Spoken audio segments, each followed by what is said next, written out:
Good morning, सुप्रभात, केम छो। उम्मीद है आप सब लोग बेहतर होंगे, अपना ध्यान रख रहे होंगे। आज हमने कहा कि चलो आज मैडम स्टोरी सुनाएंगी आपको। भारती, नमस्ते।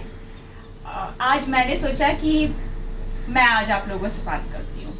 तो ये जो कहानी है आज के 80 साल पुरानी है, जब नाजी लोगों ने दुनिया के बहुत सारे हिस्सों पे आक्रमण किए थे। तो ये कहानी है ग्रीक के एक छोटे से प्रांत थेसालोनिकी की।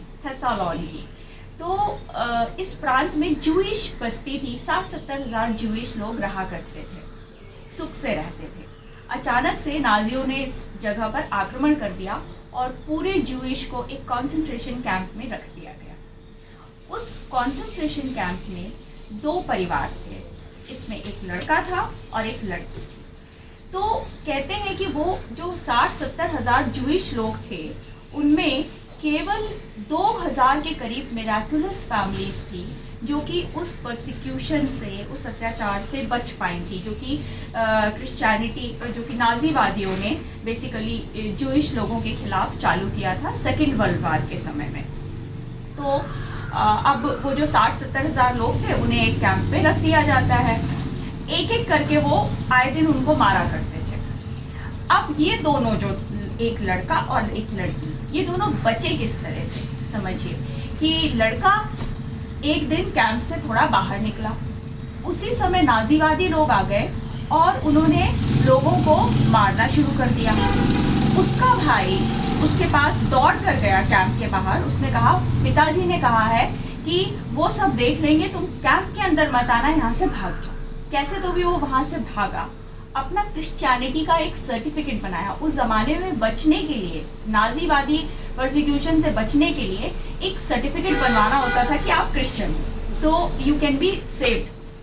अब ये लड़का वहाँ से भाग गया अपने भाई के साथ। उसने कभी भी अपने माँ बाप को, अपनी बहन को नहीं देखा। फिर से लड़की जो थी हमेशा छुप कर रहती थी। एक दिन घर से बाहर निकली तो नाजीवादियों ने उसे पकड़ लिया, कैंप में लेकर चले गए। लड़की की जो बहन थी, उसकी शादी एक क्रिश्चियन व्यक्ति से हुई थी।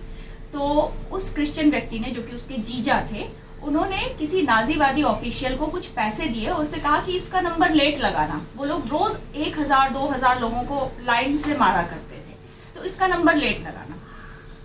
उसकी बहन रोज कैंप के बाहर जाके उसको देखने के लिए जाया करती थी कि आज बहन का हाल कैसा है, क्योंकि वो तो क्रिश्चियन थी, बहन तो क्रिश्चियन थी, तो उसे उन्होंने पकड़ा नहीं था।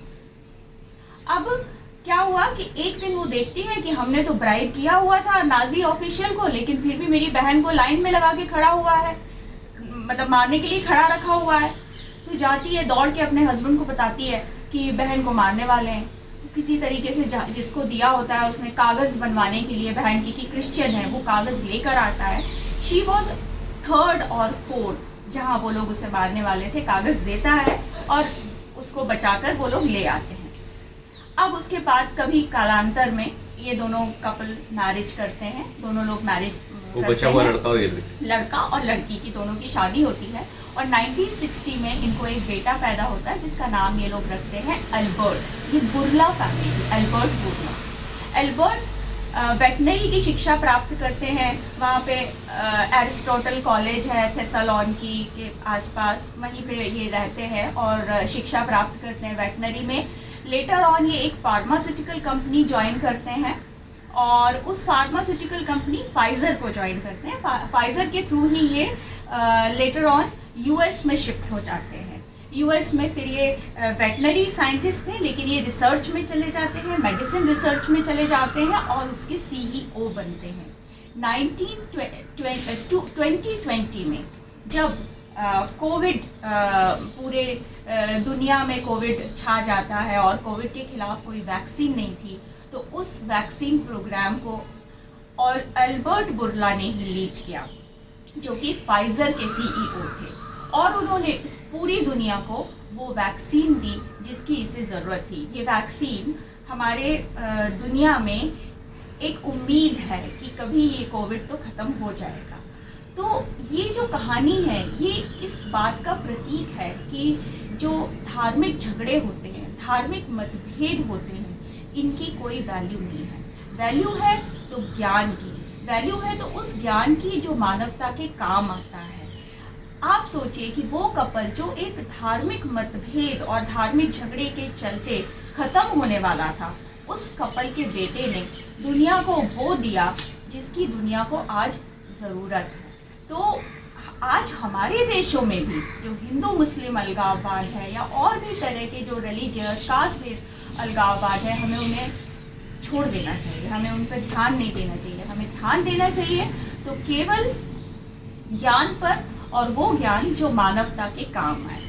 ये स्टोरी यही है। बात बिल्कुल सही है। एक दो चीजें मैं यहाँ पे ऐड करूंगा। नंबर एक ये है कि अब तक जितने भी वैक्सीन आए हैं कोविड के खिलाफ मार्केट में, जितने अवेलेबल हैं दुनिया भर में, उसमें से सबसे सफलतम वैक्सीन जो है, जिनका सबसे अच्छा जो है वो जो म्यूटेंट स्ट्रेन है उसके खिलाफ भी जिनका जो है वो कहा जाता है कि इफेक्ट अच्छा है, वो वैक्सीन फाइजर का है, मॉडर्ना का है, और कुछ हद तक जो है लोग कहते हैं कि रशियन वैक्सीन स्पुतनिक 5 जो है वो भी बेहतर काम कर रहा है। जॉनसन के वैक्सीन का भी बहुत सारा आउटकम आना बाकी है। लेकिन इतना जरूर है कि फाइजर, अब आपको बता दूं कि फाइजर का वैक्सीन क्यों बहुत इंपॉर्टेंट वैक्सीन है, क्योंकि फाइजर और मॉडर्ना का वैक्सीन जो है वो एक नई टेक्नोलॉजी पर बेस्ड है। हम लोग पढ़े हैं वैक्सीन जो है वो कैसे बनता है। वैक्सीन बनता है एटेन्यूएटेड वायरस या बैक्टीरिया से, ठीक है। ऐसा बैक्टीरिया या वायरस या कोई उसका कंपोनेंट जो बीमारी पैदा नहीं कर सकता है लेकिन आपके इम्यून सिस्टम को इंड्यूस कर सकता है, उसे हम वैक्सीन के तौर पर यूज करते हैं। इंडिया का जो वैक्सीन कोवैक्सीन है वो भी एटेन्यूएटेड वायरस है, ठीक है।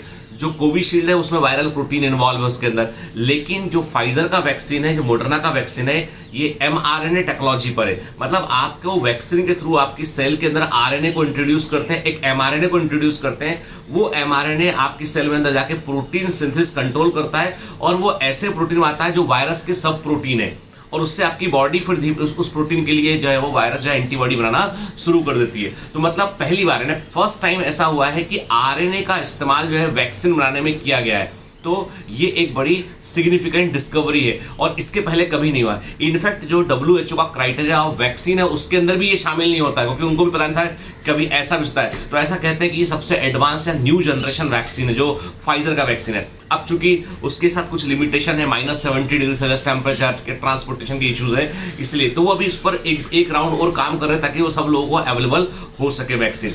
तो अभी इसका मतलब ये नहीं है कि जो वैक्सीन अवेलेबल है वो काम नहीं करती है। एक बात क्लियर कर दूं, जो कोविशील्ड वैक्सीन जो है, जो ऑक्सफोर्ड का वैक्सीन, एस्ट्राजेनेका का वैक्सीन है, वो उसके साथ में ये समस्या है कि उसको लगाने के बावजूद जो है वो आपको इन्फेक्शन हो सकता है। लेकिन खास बात ये कि इन्फेक्शन यदि होता भी है तो बहुत माइल्ड इन्फेक्शन होगा।